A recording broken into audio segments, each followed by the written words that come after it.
ఈ వినాయక చవితికి మనము మైసూర్ మల్లిగ ఒక పాత రోజుల్లో బియ్యం వెరైటీ తోటి చేస్తున్నాము ఉండ్రాళ్ళు, పాల తాలికలు. క్రితం మనము వైబ్రెంట్ లివింగ్‌లో బ్లాక్ రైస్‌తో చేసాము, బ్రౌన్ రైస్‌తో చేసాము, రెడ్ రైస్‌తో చేసాము, మిల్లెట్స్‌తో కూడా చేసాము ఉండ్రాళ్ళు ఇవన్నీను. యాక్చువల్లీ మనం వినాయక చవితి కిట్‌లో జవారిస్తామనమాట. కానీ మనము పండగలు కదా అని చెప్పి వీగన్ అంటే పాలు పదార్థాలు లేకుండా పండగ ఐటెమ్స్ మిస్ అవ్వాల్సిన అవకాశమే లేదనమాట. మనం మంచిగా చేసుకోవచ్చు. సో, ఈ మసూర్ మల్లిగ బియ్యంని నేను 4 గంటల సేపు నీళ్ళలో నానబెట్టి, అది ఆరబెట్టి, ఆరిన తర్వాత పిండి చేసుకున్నాము. చాలా డిఫరెన్స్ ఉంటదండి ఫ్రెష్‌గా పిండి చేసుకున్న దానికి, నువ్వు బయట నుంచి తెచ్చుకున్న దానికి. తర్వాత కొబ్బరి పాలు చేసుకున్నామనమాట. అన్నీ రెడీగా ఉన్నాయి. మరి ఇప్పుడు ఏమి పదార్థాలు కావాలో చూద్దామా ఈ రెసిపీకి? ఫ్రెష్‌గా ఆడించుకున్న బియ్యం, కొబ్బరి పాలు, కొబ్బరి ఉండలు. డీటెయిల్ రెసిపీ నేను డిస్క్రిప్షన్‌లో ఇస్తాను. 2 వంతులు ఏసుకోవాలనమాట నీళ్ళు మన రైస్ ఫ్లవర్‌కి. తర్వాత కొంచెం సాల్ట్ ఏసి ఉడకపెట్టుకోవాలనమాట. అడుగంటకుండా, లంప్స్ లేకుండా నెమ్మదిగా మంచిగా ఉడకబెట్టుకోవాలి. కొంచెం వర్కౌట్ అయితే అవుతది. కానీ సువాసన చాలా మంచిగా, చాలా డెలికేట్‌గా కూడా ఉందనమాట. బెల్లం కరగబెట్టుకుంటున్నాను పాల తాలికలకి. మీరు కొబ్బరి బెల్లం కూడా వాడుకోవచ్చు, తాటి బెల్లం కూడా వాడుకోవచ్చు. కొంచెం నీళ్ళతోటి కరగబెట్టుకొని తర్వాత ఫిల్టర్ చేసేసుకోండి దాంట్లో ఏమైనా పదార్థాలు ఉన్నాయనుకుంటే. ఈ రైస్ నూడిల్స్ చేస్తున్నాం అనమాట మనం సేమ్ ఉడకబెట్టుకున్న డో తోటి, ఈ ఉండ్రాళ్ళు చేసే డో తోటి చిన్న చిన్న రైస్ నూడిల్స్ పాల తాలికల కోసం.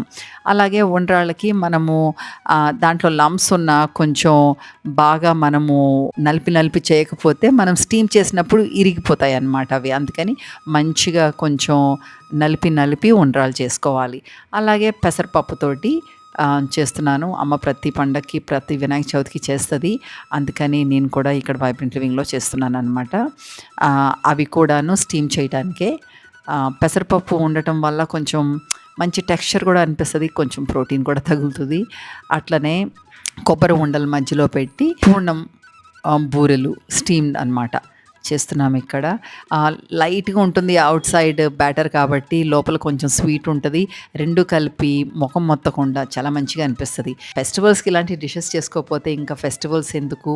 మనము ఇలాంటి రెసిపీస్ చూపించడానికి కారణం కూడాను యంగ్‌స్టర్స్ మన పండగలు మర్చిపోవద్దనేసి, అది ఇంటిమిడేట్ అవ్వద్దు, అంత కష్టమేమీ కాదు. చాలా థెరప్యూటిక్‌గా ఉంటది, మెడిటేటివ్‌గా ఉంటది. మన ట్రెడిషన్స్‌కి రూటెడ్‌గా ఉంటారు అని చెప్పేసి నా ఉద్దేశంతోటి నేను ఈ రెసిపీస్ షేర్ చేస్తున్నాననమాట. ఇవి ఒక 10 నిమిషాలు స్టీమ్ చేస్తే సరిపోతుంది. ఎందుకంటే మైసూర్ మల్లిగ తొందరగానే స్టీమ్ అయిపోతుంది. ఆ టైంలో మనం పాల తాలికల కోసము రెండో కొబ్బరి పాలు అంటే కొంచెం లైట్‌గా ఉన్న కొబ్బరి పాలు ఫస్ట్ కాసుకోవాలనమాట. ఇలా చేసుకుంటే ఇవి విరిగిపోకుండా ఉంటాయి. దాంట్లో మనము ఈ నూడిల్స్ చేసాం కదా పాల తాలికలు, అవి వేసేసి అది కొంచెం ఉడికిన తర్వాత దాంట్లో 2, 3 స్పూన్లు బియ్యం పిండి వేశాను కొంచెం థిక్‌గా అవ్వటానికి. అది అయిన తర్వాత దాంట్లో ఇంకా థిక్‌గా ఉన్న కొబ్బరి పాలు కూడా వేశాననమాట. ఒక 5 నిమిషాలు ఉడికేటప్పటికి సరిపోతుందండి. అప్పుడు మీరు యాలకుల పొడి, ఇంకా కరగబెట్టుకున్న బెల్లం లిక్విడ్ కలిపేస్తే మీకు రెడీ అయిపోతుంది పాయసం పాల తాలికలతోటి. కోల్డ్ ప్రెస్ కొబ్బరి నూనెతోటి దాంట్లో జీడిపప్పులు, కిస్మిస్లు వేయించుకున్నాననమాట మన పాల తాలికల కోసం. 10 నిమిషాలు స్టీమ్ చేసేటప్పటికి చూడండి ఎంత బౌన్సీగా ఉన్నాయో ఉండ్రాళ్ళు. మన వినాయకుడికి ఫేవరెట్ ఫుడ్ ఈ ఉండ్రాళ్ళు. అసలు పండగలకి ఎన్నెన్ని తినేసేవాళ్ళమో ఆ పొద్దున్నుంచి సాయంత్రంకి. కొబ్బరి పచ్చడితోటని, లేకపోతే మాగాయ పచ్చడితోటి, ఆవకాయ పచ్చడితోటి, ఒక్కోసారి అమ్మ పెరుగులో కలిపేది. ఇప్పుడైతే నేను కొబ్బరి పెరుగులో కలుపుకుంటాం అనమాట. చాలా రుచిగా ఉంటాయి. ఈ పూర్ణం బూరెలు చాలా బాగుంటాయి అనమాట ఈ కొబ్బరితోటి. లేదు అంటే మీరు బియ్యం శనగపప్పుతో కూడా చేసుకోవచ్చు. ఈ వీడియోని మీ ఫ్రెండ్స్ అండ్ ఫ్యామిలీస్ ఫారిన్ కంట్రీలో ఉన్న వాళ్ళకి కూడా షేర్ చేయండి. ఎందుకంటే చాలా ఈజీగా చేసుకోవచ్చు అక్కడ కూడాను. మన సంస్కృతిని మర్చిపోకుండా, మన పండుగలు మర్చిపోకుండా ఉండొచ్చు. నమస్కారం. See you next time.